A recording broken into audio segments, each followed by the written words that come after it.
Good evening, and welcome to the Pittsford Board of Education meeting. If you could please rise for the Pledge of Allegiance.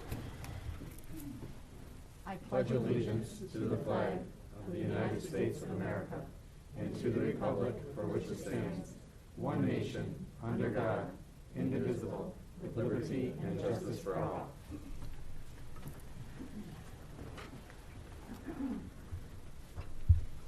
May I have a motion to approve the agenda? So moved. Second. Thank you. Any edits? All in favor? Aye. Opposed? Motion carried. Principals report. It's our first principals report this evening. We welcome Roger DeBell from Thornell Road Elementary School. Roger, welcome. Thank you for joining us this evening. We look forward to your report. Thank you. It's good to be here.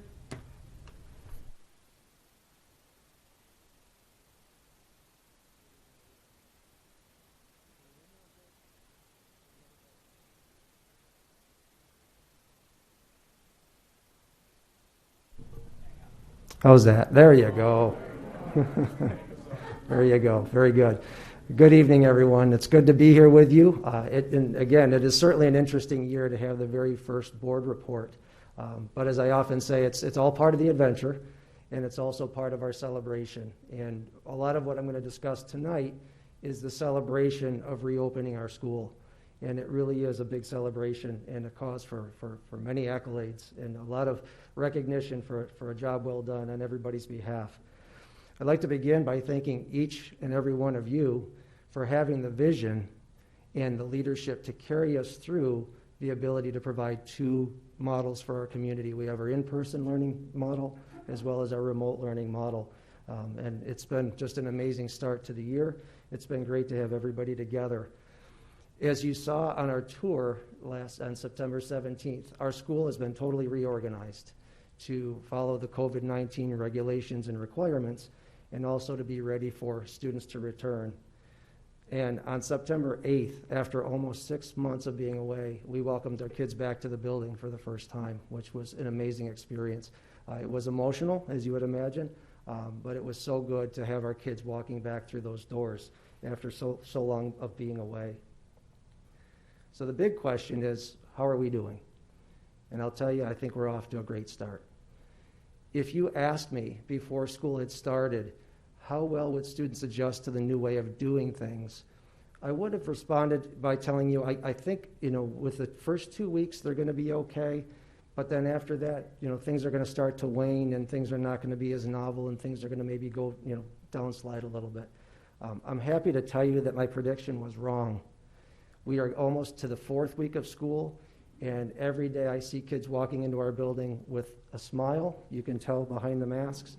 They seem incredibly happy to be to school, and our staff is just so thrilled to be able to work with our kids again. So that is really a cause for celebration, and it's really a testament to all of the staff, the hard work at Thornell Road to be prepared for our kids and to really make this in-person learning model work really well. So I was glad my prediction is wrong. Our goal is to keep that going as long as we can, because if we get that right, everything else falls into place. So that is our mission. That is absolutely our mission.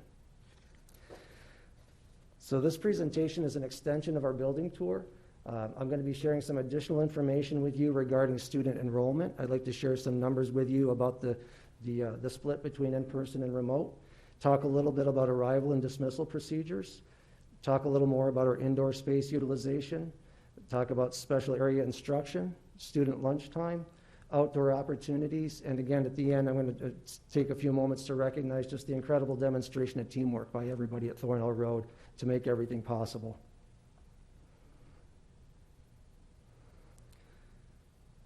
So on the slide, you'll see our total enrollment for this school year and the distribution between in-person and remote learners.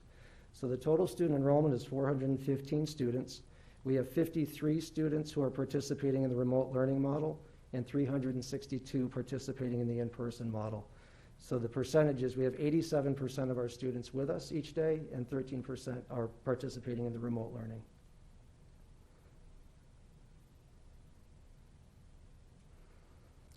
And here's a breakdown of the remote versus in-person by grade level. It's interesting to see. You'll see the largest percentage of remote learners at the kindergarten level, and I will tell you that really was no surprise to us. You could see that following that, you'll see first grade, and then grades 2, 3, 4, and 5, things start to level off a little bit.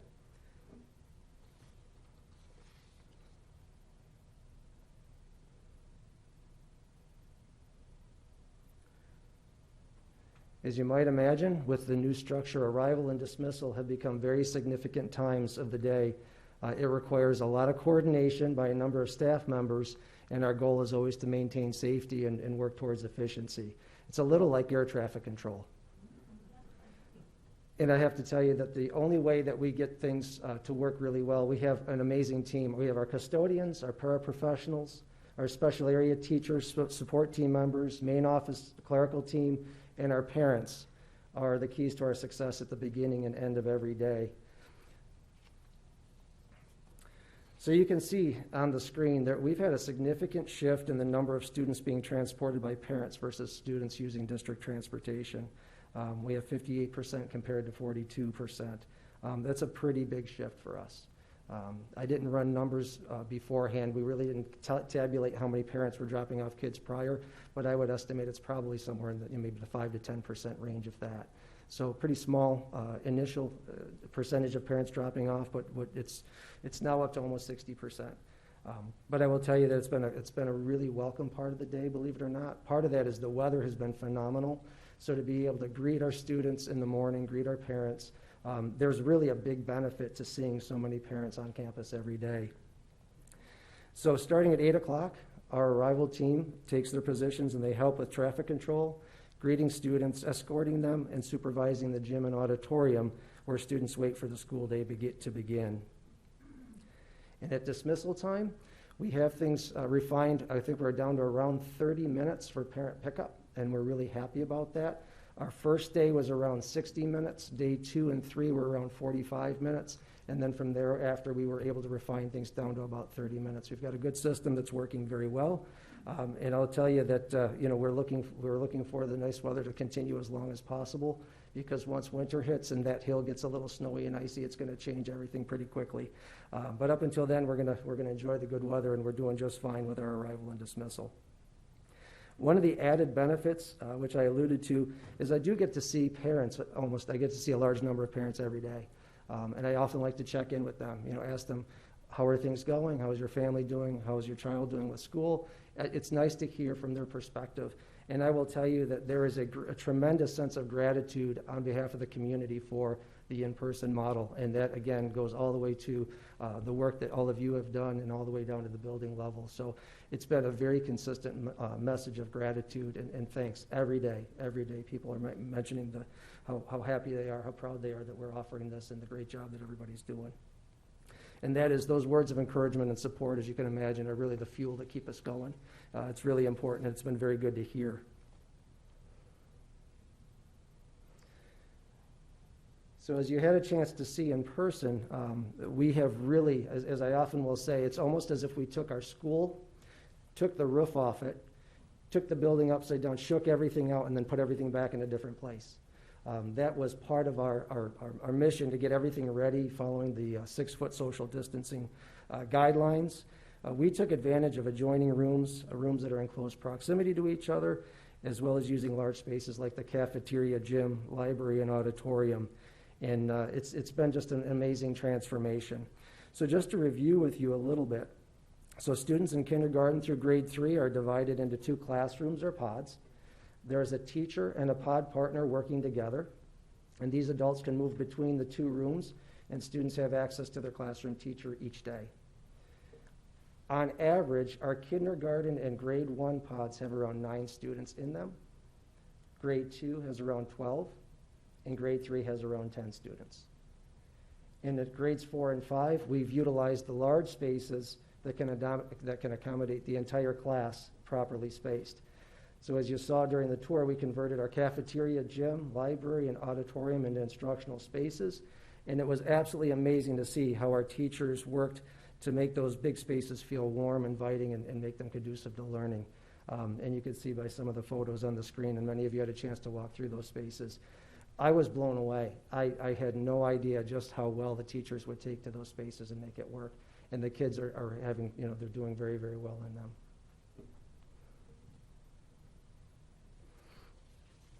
I'd like to talk a little bit about special area instruction.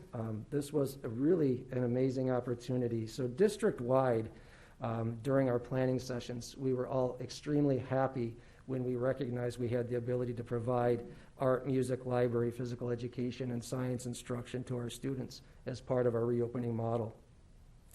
Our special area teachers are going into the classroom, and some of you actually saw some of the carts that they had decorated, and really they took a lot of pride in having some fun with decorating those carts as they go into the classrooms.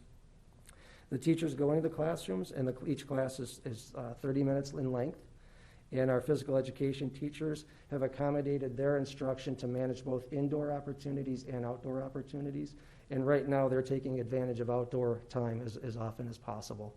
And they're doing a great job with that. So on the screen, you'll see how the special area schedule breaks down. You'll get a chance to see the number of classes for art, music, library, and physical education and science over a 12-day cycle. We essentially took the 6-day rotation, the 6-day rotation that's been in place for a number of years, and just extended that. So at Thornell Road, we actually have weeks A and weeks B. So it's 1A, 2A, 3A, 4A, 5A, 6A, and then 1B, 2B, 3B. So it still lines up with the calendar, but it also helps us extend the schedule. I will tell you that the creation of that 12-day schedule was an interesting challenge, but it is working, and we're already finding kind of that rhythm and that routine and that predictability. So it's already part of our day.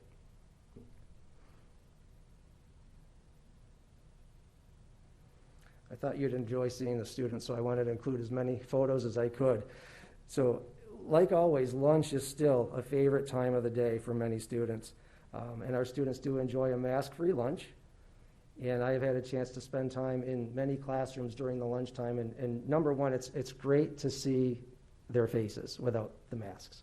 And you can see some of the smiles that I was able to capture. They are really enjoying their lunchtime. Each lunch period is 30 minutes in length, and it is supervised by our lunch monitor team. And because we're using our cafeteria for classroom instruction, lunches are prepared in the kitchen and actually delivered to the classrooms for the students that are purchasing school lunches. So we've got a nice little system for making that work. And the students are getting really used to the guidelines. While they're eating, their masks can be off. They use quiet voices when they're talking, and if they get out of their seat, their masks get put back on, and then when they're done eating, they put their masks back on. The students have really adjusted to that very, very well.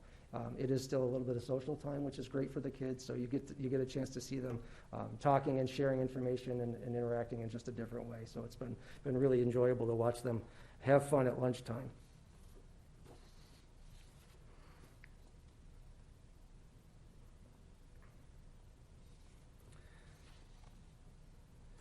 So this year, for obvious reasons, we try to maximize our outdoor opportunities. And today, notwithstanding, the weather has been fantastic.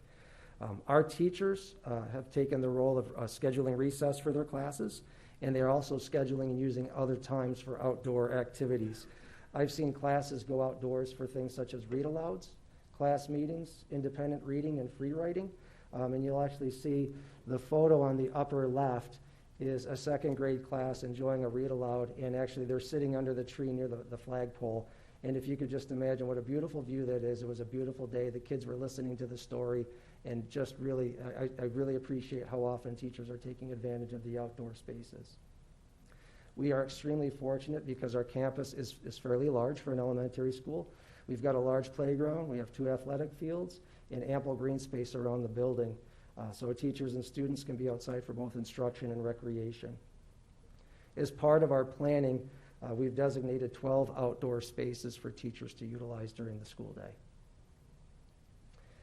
And with the help of Dr. Von Brogan and our Health and Safety Committee, we've added more opportunities for students to play recess games and have more opportunities and access to the playground more often. So we're very happy about that. Each pod and classroom has received their own playground equipment. So for example, each pod has received their own playground ball, so they can play kickball and other games 4 square. soccer balls, basketballs, tennis balls for catch and wall balls. So we've been able to slowly incorporate, now that we understand what the proper guidelines are, we've been able to get our students out and have them enjoy some outdoor activity more often. So the guidelines that we're following are district standard, where students are washing or sanitizing their hands before outdoor play. They are wearing their mask and maintaining distance as appropriate, and then they're washing their hands or using hand sanitizer afterwards. But it's been great to watch the kids enjoy as much outdoor time as possible. And there's a lot of, as you know, there's a lot of learning that takes place in those times.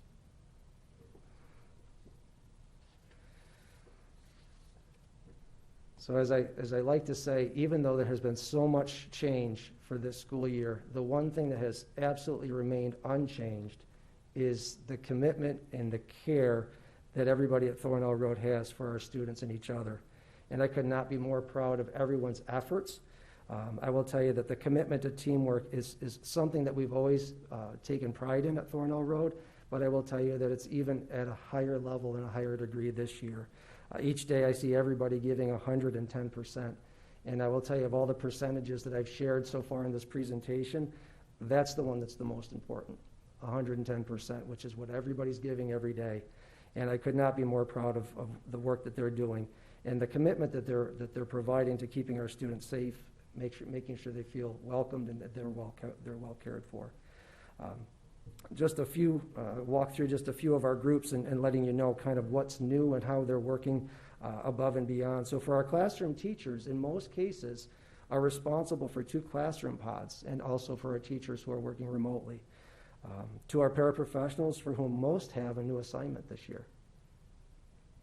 To our school nurse, our special area teachers and support team, who have all embraced a new way of working with our students. To our main office clerical team, who are managing all the day-to-day tasks that keep our school running smoothly. To our custodians, who clean and maintain our entire school and campus, as well as providing traffic control and also helping with lunch delivery to the classrooms. To our food service team and lunch monitors, who still make lunch an enjoyable time for our students. And to our students and parents, who are doing their part by following the COVID guidelines and helping us to be successful. And finally, I'll conclude the way that I began by thanking each and every one of you for your vision and your leadership and ongoing support. I know we use the phrase Pittsford Strong, and I really feel like the work that we're doing is a great example of how we have come together, and we are Pittsford Strong. So thank you, everybody. Roger, thank you so much for your report. But beyond that, I think walking into the building was just eye-opening for each one of us. We didn't know what to expect coming into the school year, to see what the buildings would be like, but to see the enormity of this lift, to work logistically to make all of this happen was incredible. And seeing everybody who was so excited to truly be there. The only thing missing was we didn't get a chance to say hi to the teachers. And so if you could do that on our behalf, and thank them, yes. Because we know, we can see it. It was incredible. It's remarkable what you have done. So thank you for all of your effort. But I don't know if anyone else has anything to add from the table.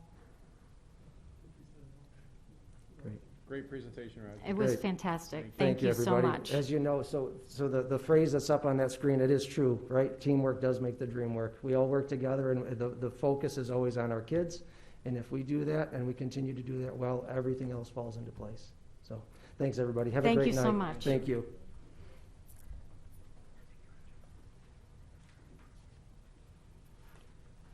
Okay, may I have an approval of the minutes from September 15th? Thanks, Val. Second. I have Robin as a second. Any edits? All in favor? Opposed? Motion's carried. Board of Education reports. We are back on track with our meetings through Monroe County School Board Association. I think they've been very successful to date. We've had some great topics so far. Today, Pete and I were at labor relations. Pete, I don't know if you want to report on that. Just real briefly. It was very interesting. The presentation was about safety and emergency running drills and emergency procedures.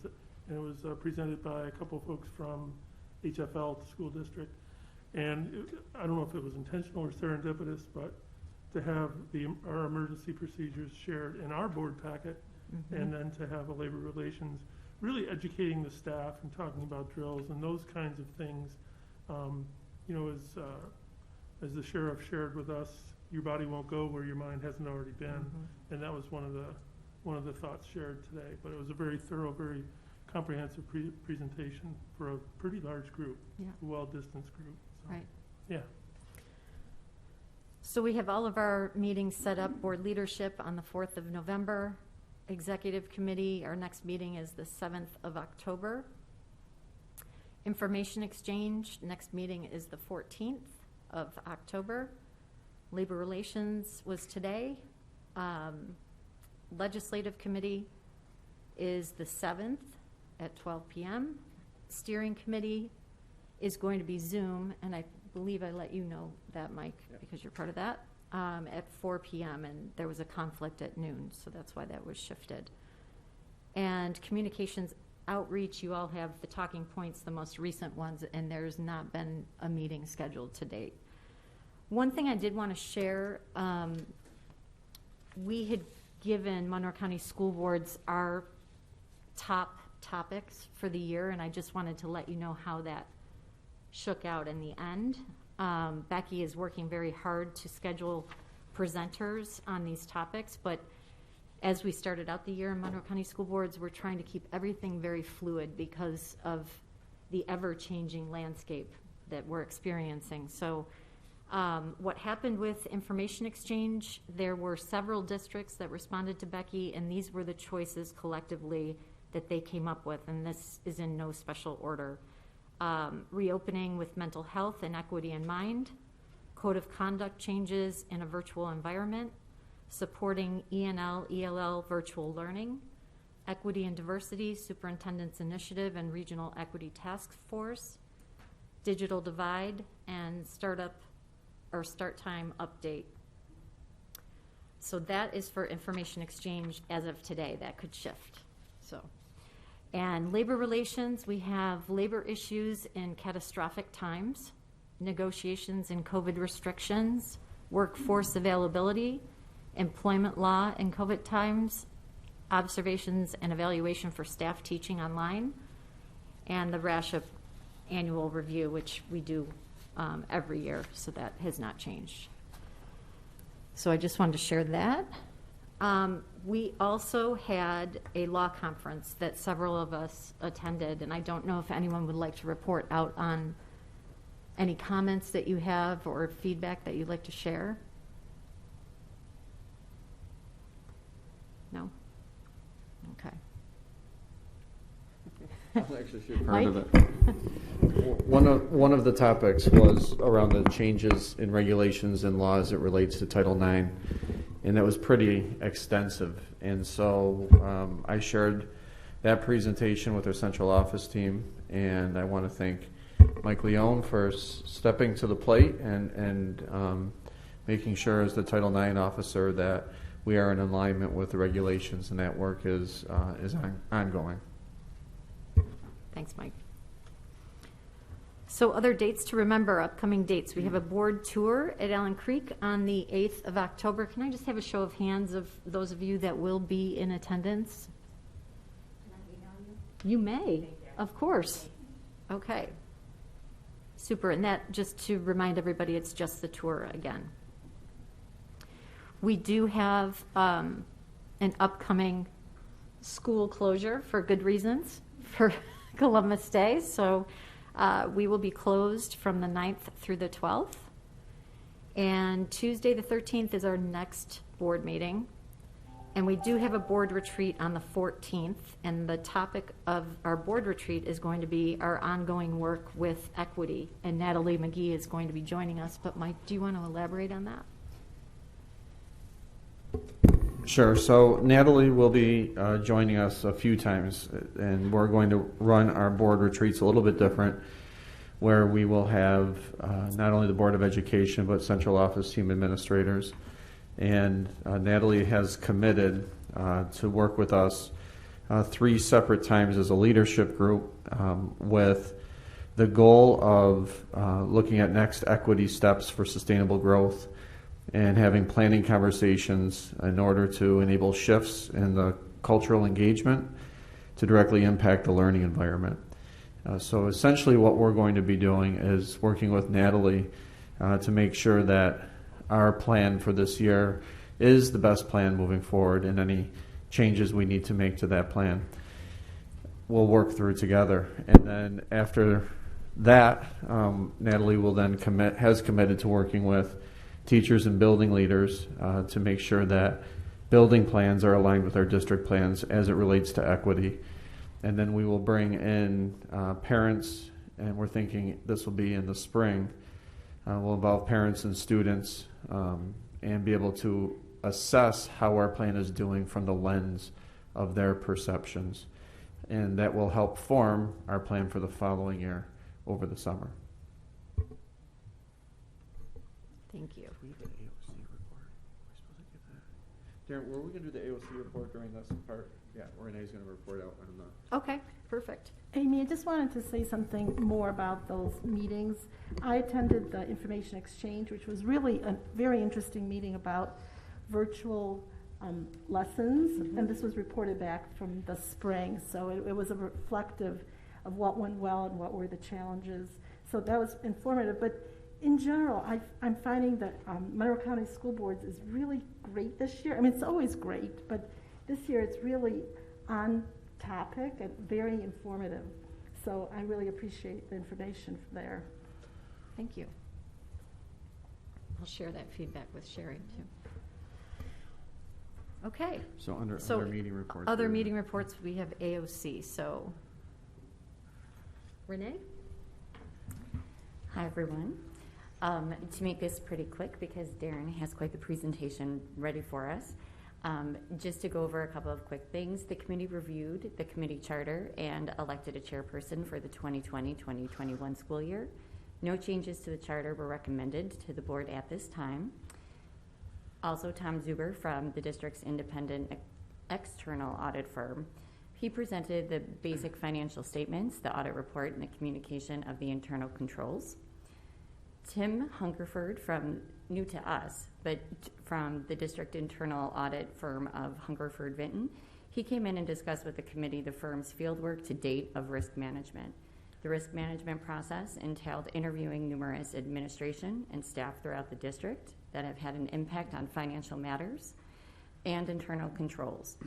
Through this data collection process and testing the procedures and controls, a risk score is assigned to each area that encompasses various factors such as magnitude and employee turnover, political pressure or influence, history, and commonality in school industry. The administration and the committee found their methods and report to be very informational and useful. And the board appointed claims auditor Cindy, hopefully I'm going to pronounce this right, Haggerty. She presented her quarterly report to us as well, and the report is a summary of findings from examining every financial transaction for compliance with the Board of Ed policies and applicable laws. And Ms. Haggerty also discussed some of the challenges that the pandemic has posed in processing different transactions and assuring continuance of our operations. Overall, it was about a 90-minute meeting. Quite a bit was discussed, and Darren is going to fill us in on the details.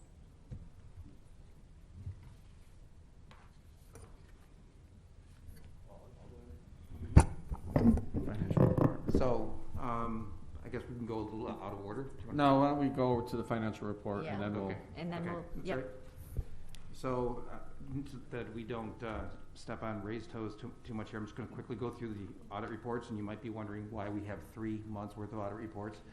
We want the June report, we want to make sure it coincides with the audit, and that way if there's any audit adjustments, it would affect any of the following months, and then we would have to come back and redo this. So, real quickly, looking at June 30th, the treasurer's report is in balance with all the accounts.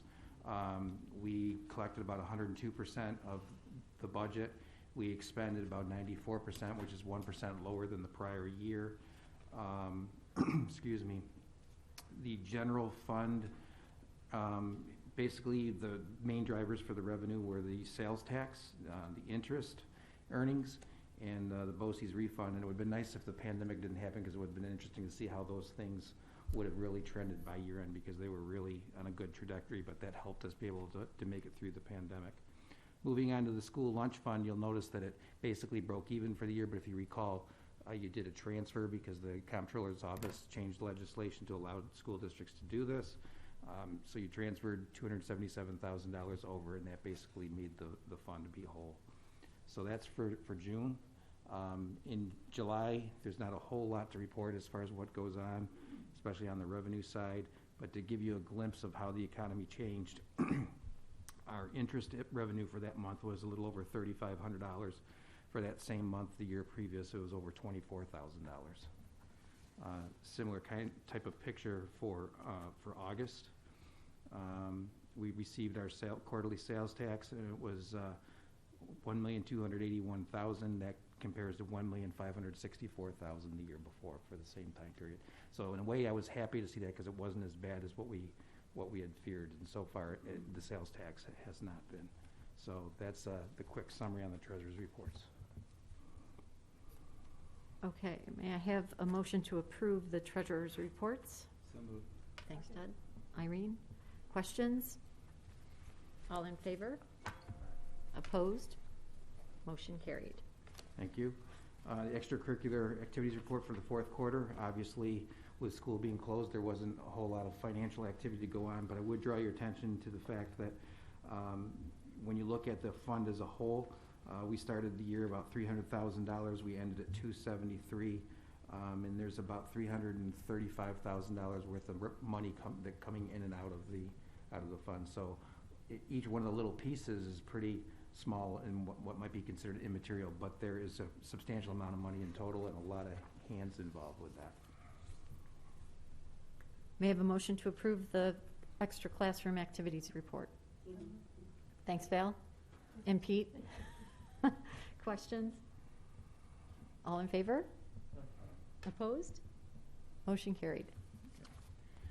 And last and definitely not least is the external audit report, or independent audit report. Ray Wager is here from the firm of Mango Metzger Barr, and he's going to go through the executive summary, very similar to what the AOC saw. It's been a challenging year, not just for us, but for the audit firms, because they couldn't come in to do the field work for a couple of reasons. Some of the people weren't there they normally want to talk to. So it was an interesting process, but I'm glad that we were still able to get our audit done very early in the summer and move things along. So with that, I will turn it over to Ray. Certainly is different, isn't it? Good evening. Thank you. It's my pleasure to be here. This is one of the first times I've done it with the mask. You know what I miss? The mask. I miss people's expressions, and all you see is the eyes. You don't know, and especially when I do things like this, as some people, when they hear something, and I can't find that with the mask, but that's okay. We'll get through it. I have really good news as far as your overall financial condition. Not as good as what you just heard. That was fantastic, to sit and listen that you are opening and you're working. Positive news compared to what we watch on TV every night. All they do is look for negative stuff. So that was really, really encouraging. I have a 7-year-old granddaughter outside of Philly, all online. And my daughter's a teacher, all online. So she's in one room and she's in the other, and my son-in-law is a doctor, so he's in the hospital. I don't know how they're doing it. I mean, it certainly is a difficult year, but to hear progress, that things are starting to really make sense, that was wonderful. I really appreciate that. Okay, as far as your overall financial condition, you continue to be very positive. You have a very good balance sheet. You have good reserves. You ended up last year in a good financial place. Okay? Your expenses were down a little, but the revenues were down a little. You ended up with about 9% surplus out of your budget, which is very similar. Actually, no, it wasn't 9. It was 7. 7% surplus came out of your budget, okay?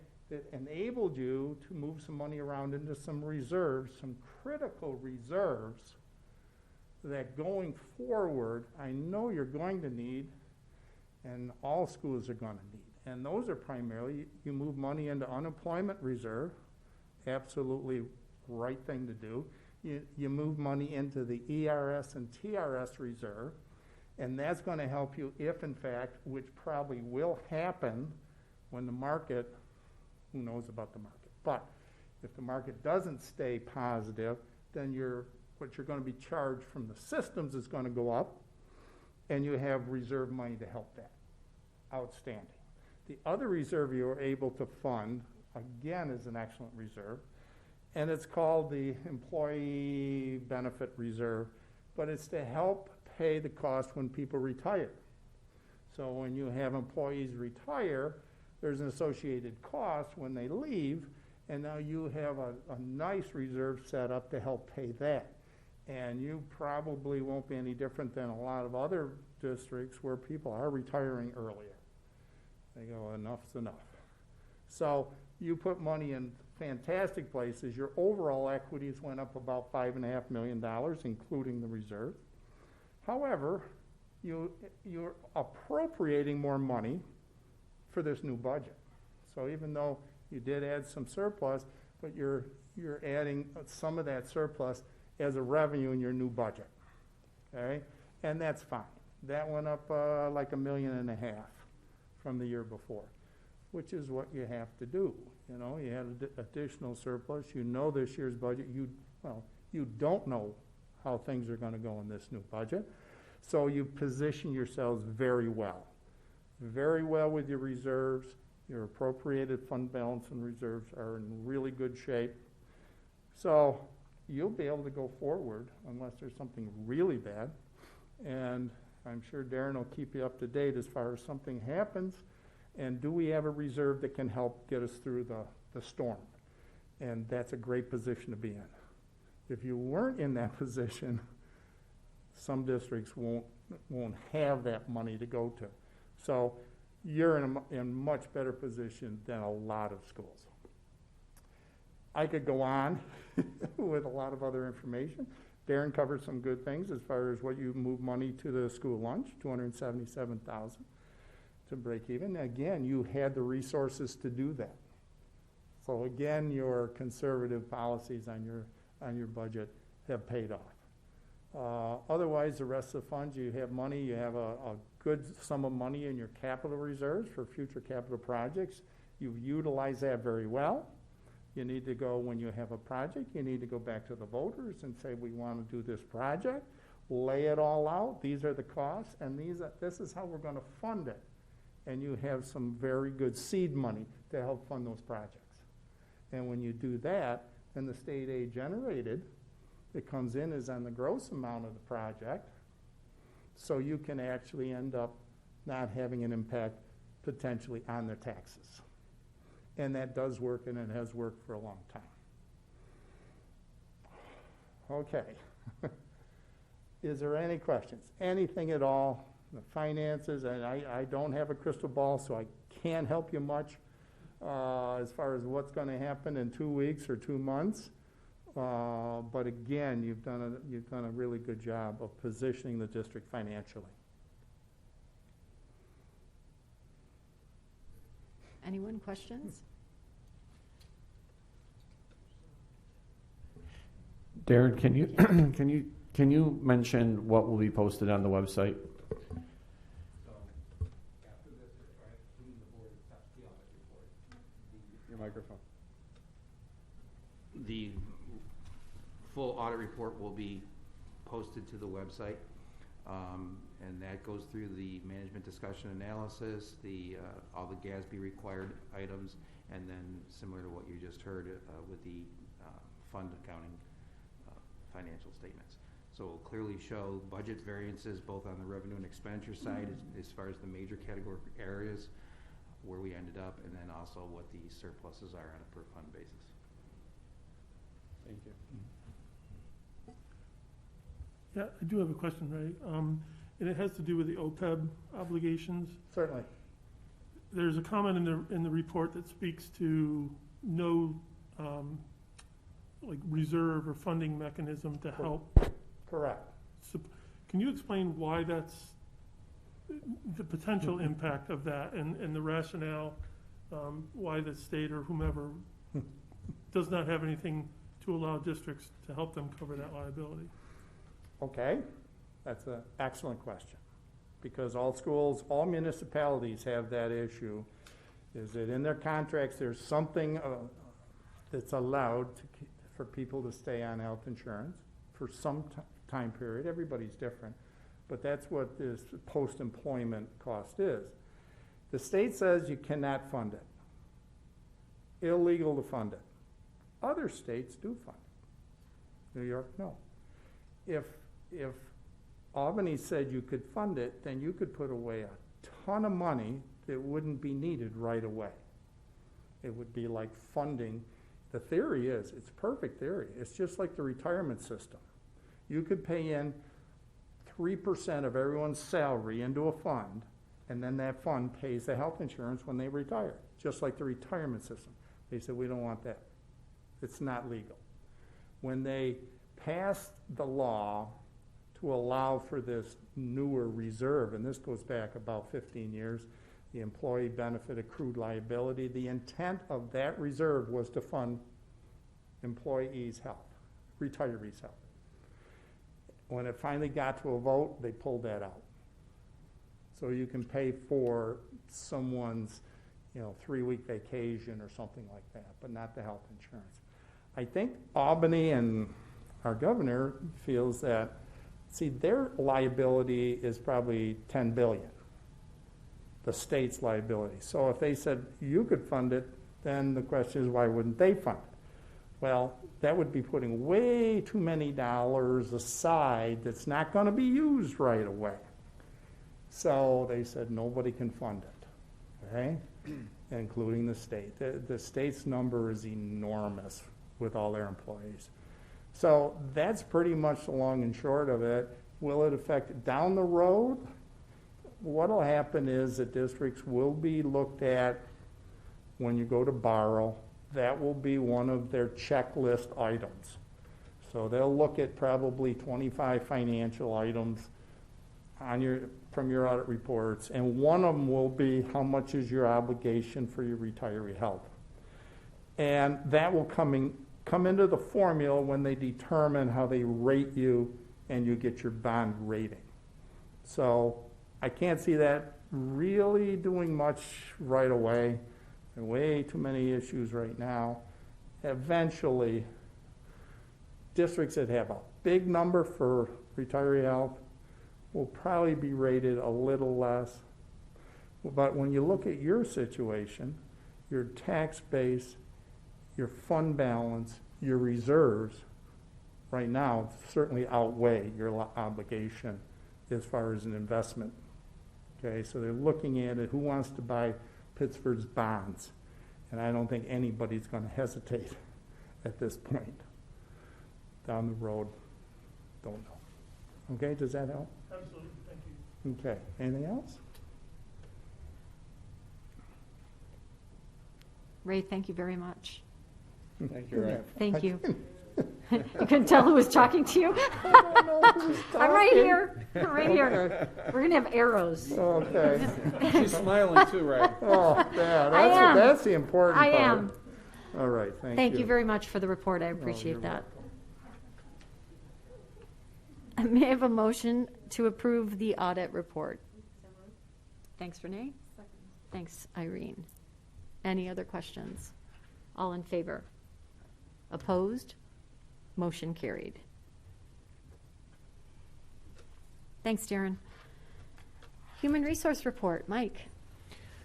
First, for your consideration is the professional staff report. It does include the second reading and vote on a tenure. Please let me know if you have any other questions. May I have a motion to approve? So moved. Thanks, Ted. Thanks, Renee. Questions? All in favor? Opposed? Motion carried.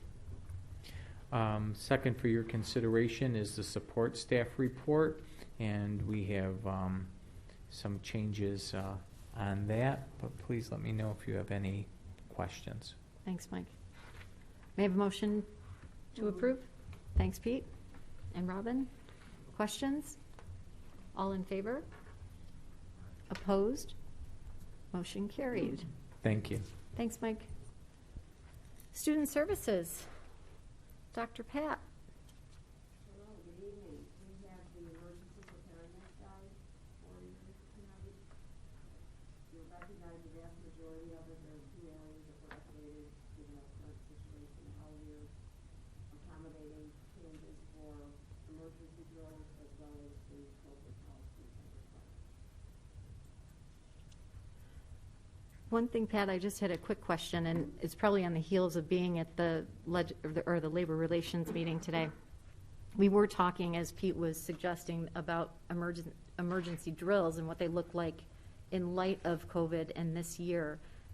Can you walk us through a little bit of how those are going to be functioning this year as opposed to other years?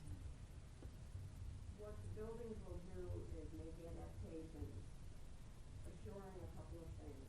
One, that all students who are in the building have the option to participate in all required drills. However, they can stage them and implement them differently so that we're maintaining the appropriate physical social distance and recognizing that students are wearing masks and doing all those sorts of things. So they can stagger a fire drill. It's going to take longer, right? So a building could say today they're doing a second grade fire drill, and the students may even stay in their classroom.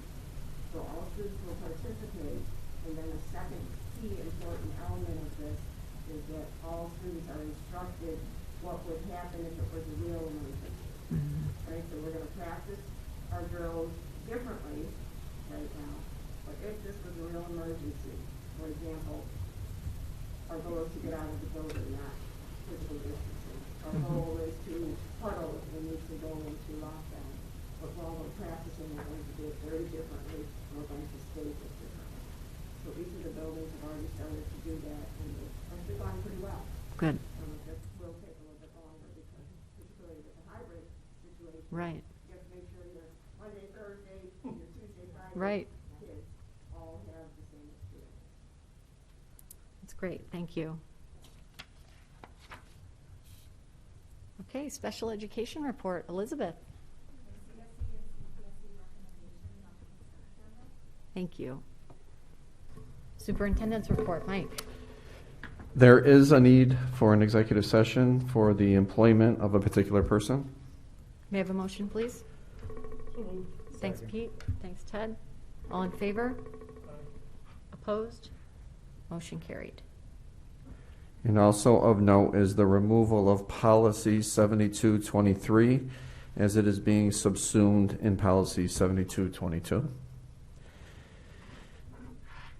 We also have policy in the first reading 7131, which is the identification and education of students in temporary housing. If there's any questions. Okay. And then a couple updates. We'll start with something fun. This was on my desk this morning, and it was several notes from second graders at Jeff Road Elementary, and I'll just read you a couple captions.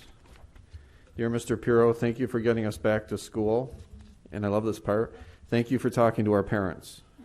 I'm not sure what that means, but you're welcome, second graders. This one says, thank you for getting us back to school and for helping us with home learning. And this one says, thank you for making sure the building is safe. Thank you for getting us back to school, and thank you for making sure teachers know how to do the right things. So apparently I've done a lot with teachers and parents, and this, I love this second grade group. They're going to get a pizza party very soon. But me receiving this made my day today, and it just goes to show when you do acts of kindness, it really goes a long way. So I would encourage parents that are listening, teachers that are listening, to go out of your way to do an act of kindness for someone in the district or for a neighbor. Just seeing this on my desk this morning after a pretty grueling week really made my day.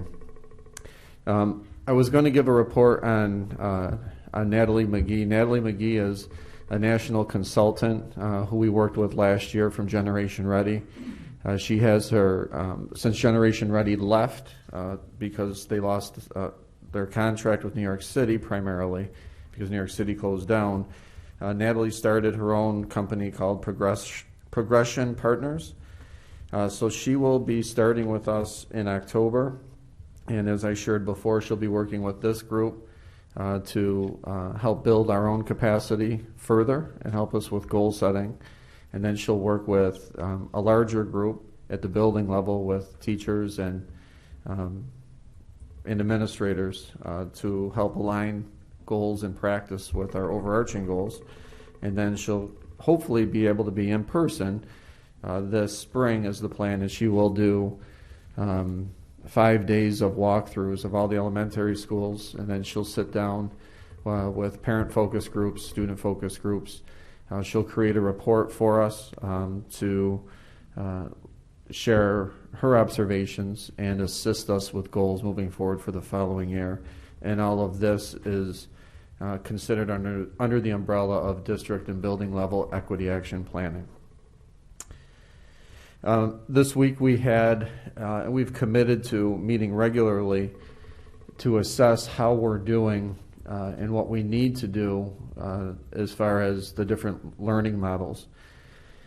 So as we met this week, this is our scenario planning committee.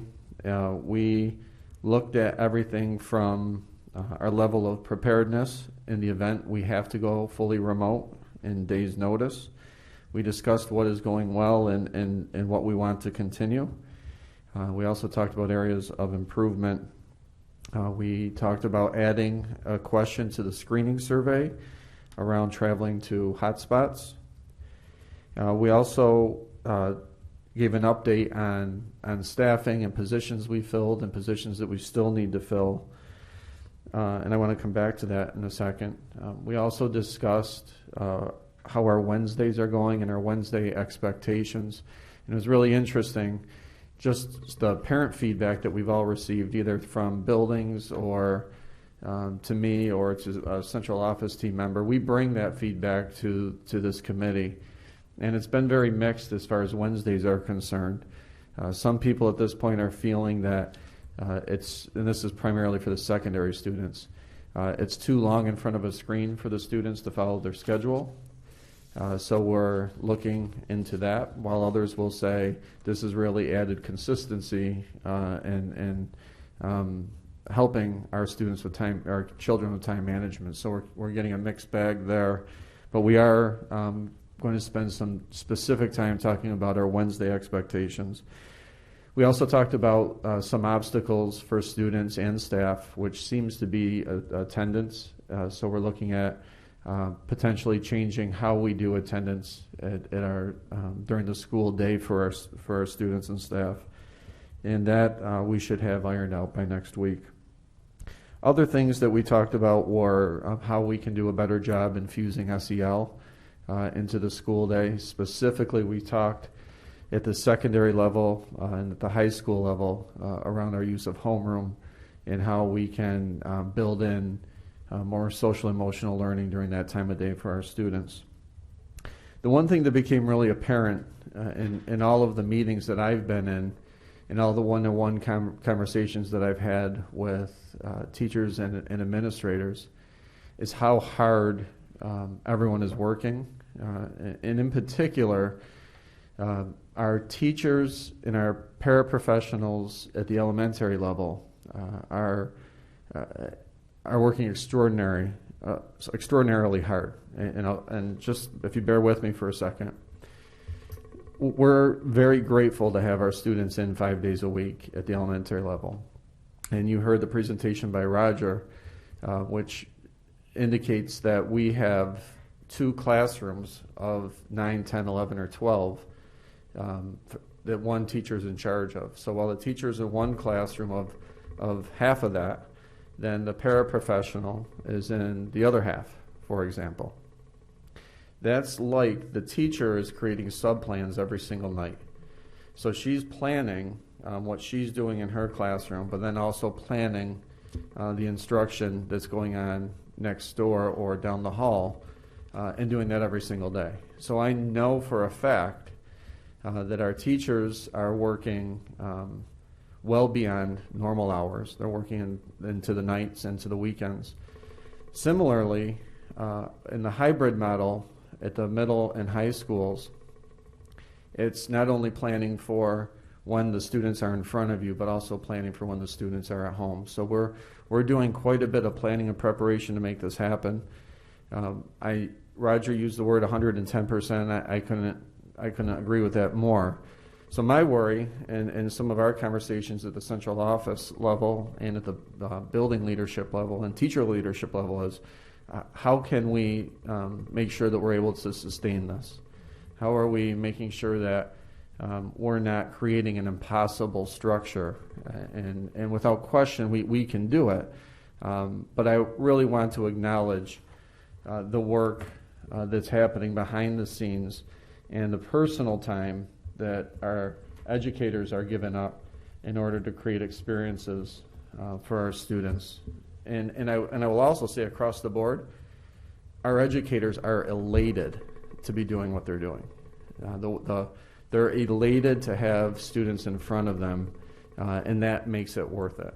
And so now our job is to look at how can we remove some of these obstacles to make it a little bit more sustainable. The last thing I want to share is that during our last board meeting, if you recall, I made mention of the triple threat that we're contending with. I talked about COVID and budget reductions, while at the same time having to spend more. And really we're spending more not only because of PPE and because of technology, but because of staffing in running two different models. I also talked about social and racial unrest. And I put all of that under the context of our need for civility. And I debated if I was going to bring this into tonight or not, but I obviously have. Last evening I watched the presidential debate, and it reinforced how much civility is needed. I saw two leaders both trying to prove one another wrong. There was no listening. There was no seeking to understand. There was no empathy. There was no compromise. It was about taking sides and who was going to win and who was going to lose. And I worry, as in just over 1 month, we will have a president elected. And when this happens, in between now and then, we can't let this win at any cost mentality from either party permeate into our schools and into our school culture. So again, my worry is what's happening in the outside world trickles into our schools, and then we have to contend with it.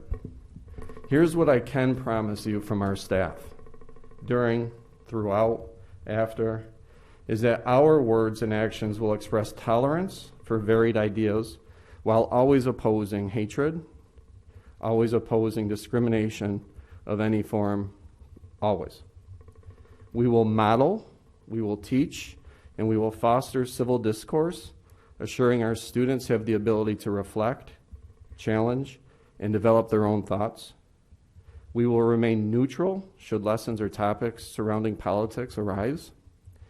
And we will not tolerate or accept any bullying or harassment from peers for having differing viewpoints.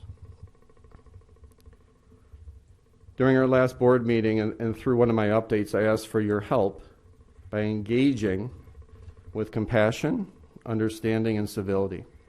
I asked that we listen to one another and to seek to understand the opinions of others, that we be kind to one another, and that we remain open to ideas, and that we do not provoke other people.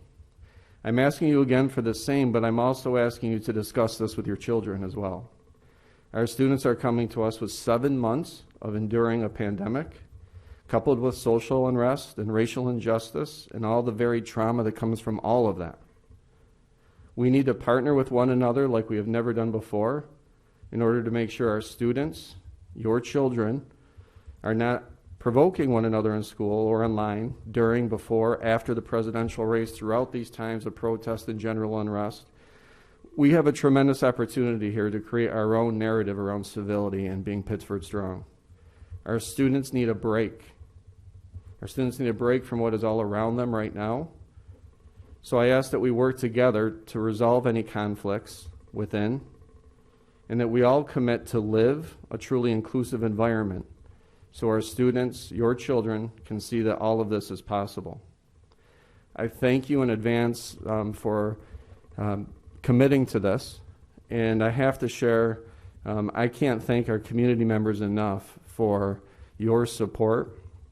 The students have been phenomenal, and we need to keep this momentum going, and we need to make it a priority of ours to make sure that civility thrives in our district and our students can learn how to be incredible citizens. And as a community, we have an opportunity to model that. Thank you. Thanks, Mike. May I have a motion to approve the consent agenda? So moved. Second. Thank you. All in favor? Opposed? Motion carried. Old business. New business. Public comment. So this is the time where we will call on those that are in the waiting room. And we just ask that you state your name and address and limit your comments to the board to roughly 3 minutes maximum. Matt, can you tell me if anyone is in? Right now, it's empty. It's empty. Okay. Then we can close down public comment session. And with that, may I have a motion to adjourn? So moved. Second. All in favor? Opposed? Motion carried. Thanks, everybody. Have a good night. Toodaloo.